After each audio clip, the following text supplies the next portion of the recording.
Part 25, who the fuck did I marry?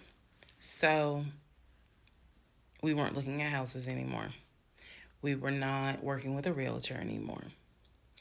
The end of April, I had decided that I wanted to look for another job. I did.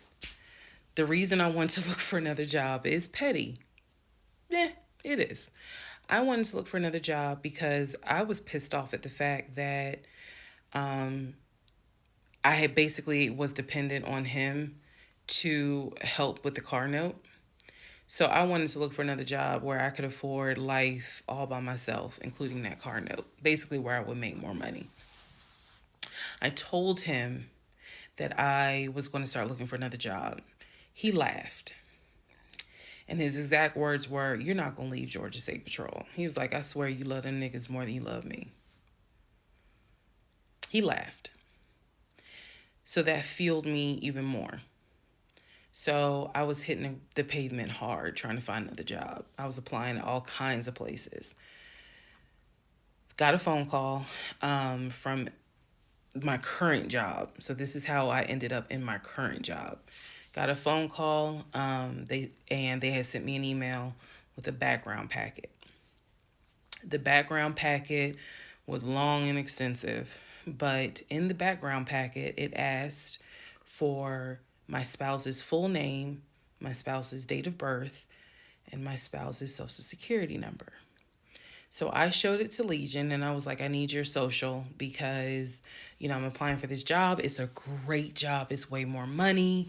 And, we're talking about moving anyway to Cobb County. So this is a God thing." He did not want to give me his social. I showed him the paperwork where I was like, "Look, because we are married, I can't lie on here. So help me." um so he writes down his social security number on the background packet. And I eventually turned it in. I had scanned it, saved it in my email, and sent it in. And I looked at it one day, just going through it, just making sure I didn't really miss anything. All T's were crossed, all I's were dotted. And I looked at his social, and something about the social seemed different than the social security number that I remember seeing when we did our marriage license. And so, for those who you remember in the previous part, I said I had ran his social security number from the marriage license. Nothing came back. So I thought that I had written it down wrong. Basically, what it is that the first three numbers were different on the background packet than what was on the marriage license. If you don't know this, here's a little trivia. Your social security number, the first three numbers, pretty much are dictated by the state you were born in and the state that issued your birth certificate. So he was born in Pennsylvania.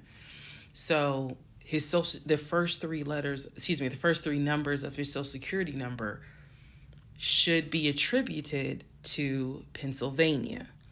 Pennsylvania, shit, they probably got like 5-6 different numbers, 3-digit numbers that your social security number can start with. So the social that was on the marriage license, for example, was probably 123. What was on the background was 456. Both of those social security 3-digit prefixes are issued through the state of Pennsylvania. Again, this is an example so I can make it clear. So when I saw his social on my background, I immediately knew that was a different social than what I saw on the marriage license. And when I compared, because I had found a copy of the marriage license that we turned in because I had filled it out on the computer. So sure enough, the first three numbers were different. The rest of the numbers were the same. So one of two things: either when I ran his background, I did in fact put in the wrong number, or the number on the marriage certificate or the background packet is wrong. So I decided that I was going to roll the dice and take the social from the background packet. Again, this is the background packet that I had to fill out to get my current job. I was trying to get a new job. Okay, so I took that social and I ran a background check on it. What came back on this particular background was all the addresses that the social security number, I guess, had been attached to. So all of the addresses, the states were Georgia, Rhode Island, Pennsylvania. What I did not see was California. So I thought that was weird. I thought, okay, maybe this is not a complete background because clearly he went to San Diego State. It's on his resume. It's on quite a few things. Social media. He didn't have a LinkedIn, but it was on his social media. So clearly he had he had been to California. So maybe I just need to do a different background check. Also to note during this time, I think I told you guys he had hit his leg at work. So what was happening was it was getting more and more difficult for him to walk, like put pressure on that leg, on that knee. Um, he was still able to go to work. He was still leaving at 6:15 in the morning. He was still coming back between 3:30 and 4 o'clock. But I clearly could see where he was in pain. He would elevate the knee, ice the knee. It was getting worse, and I was constantly like, "Go to the doctor. Let me take you to urgent care so that they can look at this knee because you shouldn't still be limping and having a hard time putting weight on that knee." And every single time he was like, "Oh, it's fine. I have a doctor's appointment on Wednesday. The doctor just told me to ice it and to elevate it. This is an old football injury. It happens all the time. It used to happen a lot when I was out in California." So I'm mentioning this knee issue for a reason. But back to the background.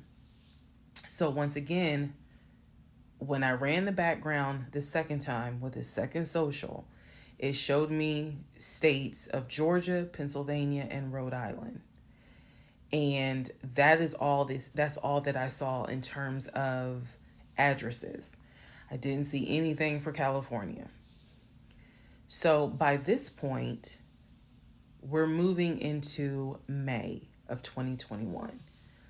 Things are starting to reopen. One of the things that reopened was San Diego State. So I called San Diego State. I called the registrar's office. Someone did answer, and there was instructions on how to request a transcript. I was able to try to request it online. You needed the student's name, and I believe you also need their social. And when I typed it in, it said no results found. I believe that I sent an email asking, this person is saying that they were a student there. Can you verify it? The response I got was there were no records found with that social security number.